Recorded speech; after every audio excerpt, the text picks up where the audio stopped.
해양교통안전공단 이사장님. 네, 이사장입니다. 네. 그 8월 8일 서울시가 한강버스는 한국해양교통안전공단의 승인을 거쳐 운항 개시한다 이렇게 발표했습니다. 네, PPT가 안 나오네요.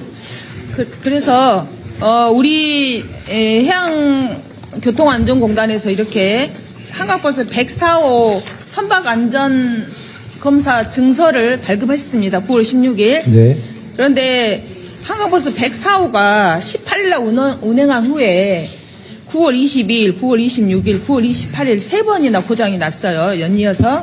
그래서 지금 현재는 무승객 시험 운항 중인데 70명이 넘는 승객들이 두 번이나 하산하는 등 많은 혼란과 피해를 줬습니다. 서울시는 해양교통안전공단 승인을 받았으니 안전상의 문제가 없다 이렇게 발표를 했는데 운항 승인이 나자마자 바로 고장이 났지 않습니까? 선박검사 제대로 한 거죠? 안전하다고 판단했기 때문에 승인했겠죠? 네, 선박안전법상 기준이 충족한 건 점검을 했습니다. 알겠습니다. 그런데 그 한강버스 101호하고 104호 해상시험과 시운전 성적표를 보니 좀 다른 점이 있더라고요.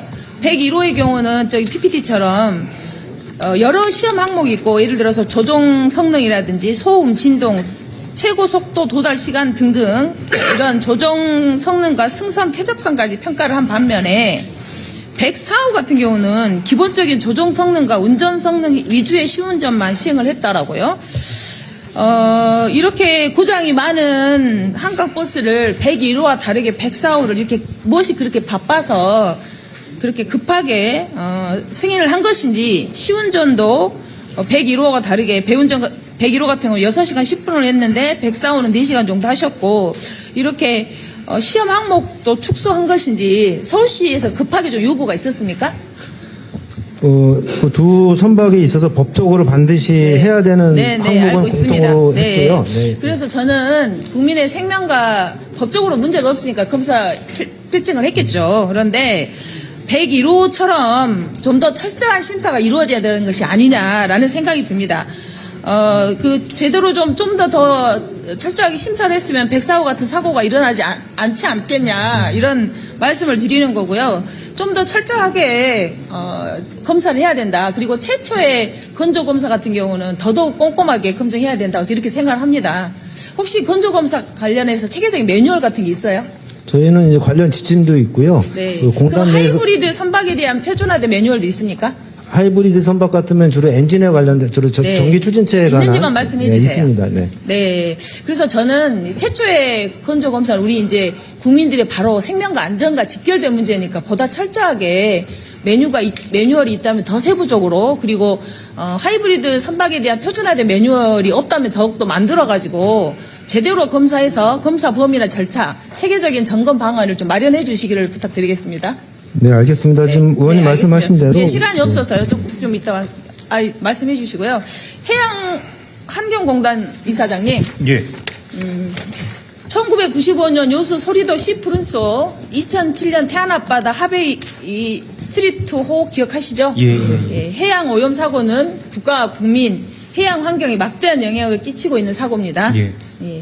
최근 5년간 해양 오염 사고 총 1273건이 있었고 1726kl가 유출되었습니다. 연평균 254건 340kl가 발생을 해서 크고 작은 사고가 끊이지 않고 있습니다.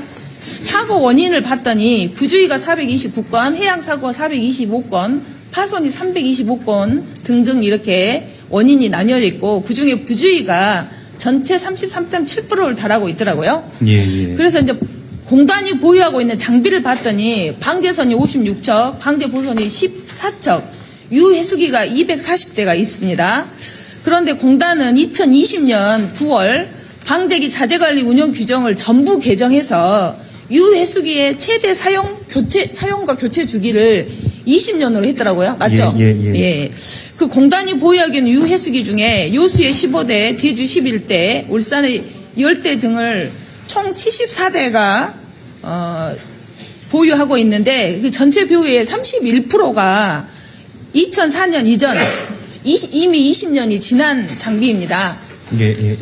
이거 너무 장비가 노후화됐고 비중도 너무 큰 것 같습니다. 그런데 지금도 그 상태에서도 노후화가 돼 있는데 올해 3월에 갑자기 최대 사용 주기를 20년 규정을 삭제해버리고 교체를 해서 갑자기 변경을 했더라고요. 예, 사용 예. 빈도에 대한 성능 저하나 포장 수리가 불가능한 경우로 다시 말하면 이것을 20년 넘게도 더 쓸 수 있도록 이렇게 규정을 바꿨더라고요. 예, 예. 근데 지금 이거 좀 너무 심한 거 아니에요? 이렇게 해가지고 환경 오염 막을 수 있겠어요? 아니, 그러니까. 대처가 가능하겠어요? 예, 저희가 그 유해수기를 사실은 매년 쓰는 게 아니고 훈련할 때만 정비해서 다시 괜찮으면 쓰고 이렇게 하는 건데 한 번도 안 쓰고 있는 것들이 많습니다. 그래서 그 말씀하신 것들 중에 사용이 어렵다고 생각되는 부분들은 교체를 이미 했고 다시 정비를 하거나 점검을 받아서 이상이 없다 하는 부분들은 우선 좀 더 쓰는 것으로 그렇게 해놓은 상태입니다. 일단 제가 앞에서 말했던 것처럼 요수도 그렇고 해안 아까도 그렇고 엄청난 피해가 있었죠. 예, 예, 알고 있습니다. 예, 장비도 잘 갖춰야 되는 거죠. 예, 맞습니다. 예. 그 관련해서도 20년 넘게 쓰는 게 문제가 있죠. 청장님, 이거 장비 제대로 좀 갖춰서 이런 사고에 대비해야 되잖아요. 예, 예, 그렇게 우리는 말씀 감안해서 저희가 제대로 점검하시고 예, 또 현대화를 하셔야 돼요. 예, 예, 그렇게 하도록. 규정도 제대로 준비해 주시기 바랍니다. 예, 그렇게 하겠습니다. 네. 다음은 우리 문금주 의원님 질의 시간인데요. 아까 1분 남겼습니다. 3분 땡겨서 드리겠습니다. 4분 드리겠습니다. 네,